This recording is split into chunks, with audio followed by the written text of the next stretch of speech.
ASAP-köysitarraimen varasta pelastaminen. Ylhäältä päin lähestyttävässä mallissa pelastaja tekee uudet ankkuroinnit työköydelleen ja varmistusköydelleen.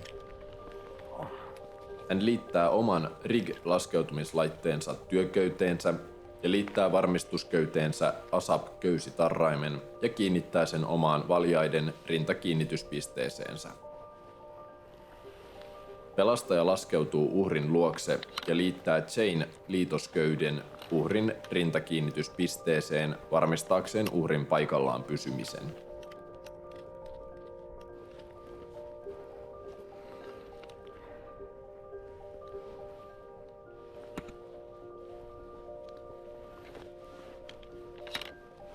Tämän jälkeen pelastaja kiinnittää omassa laskeutumislaitteessa olevan hard-linkin uhrin lantio D-lenkkiin. Tässä vaiheessa on hyvä tarkistaa, että kaikki kiinnitykset ovat oikein. Tämän jälkeen pelastaja kiinnittää rescue senderin uhrin varmistusköyteen ja kiinnittää tämän ja uhrin valjaiden rintakiinnityspisteen välille jag-taljan, jolla nostaa uhria ylöspäin.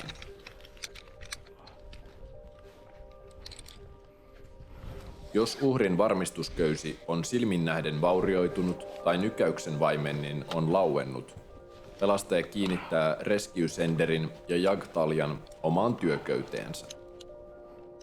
Tämän jälkeen pelastaja irrottaa uhrin ASAPin hänen varmistusköydestään ja laskee uhrin jag-taljasta omaan köysijärjestelmäänsä.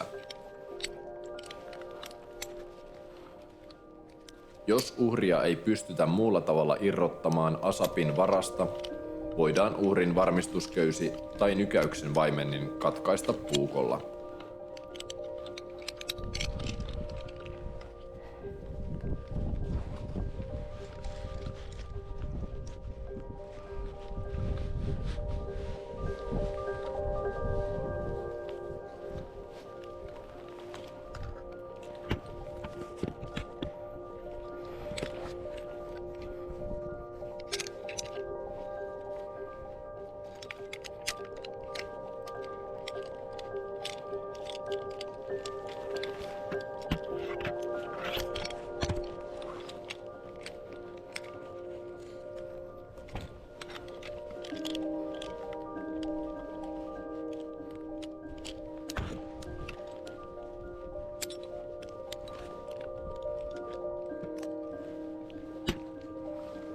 Purettuaan käyttämänsä nostojärjestelmän, pelastaja on valmis laskeutumaan uhrin kanssa alas.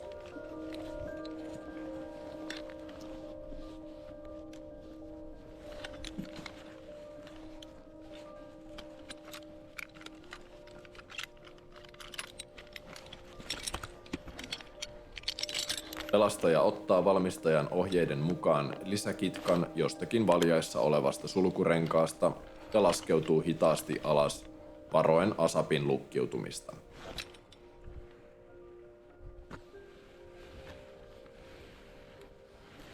Maahan päästyään paikalla oleva henkilöstö huolehtii uhrin voinnista ja mahdollisesta suspensiotraumasta.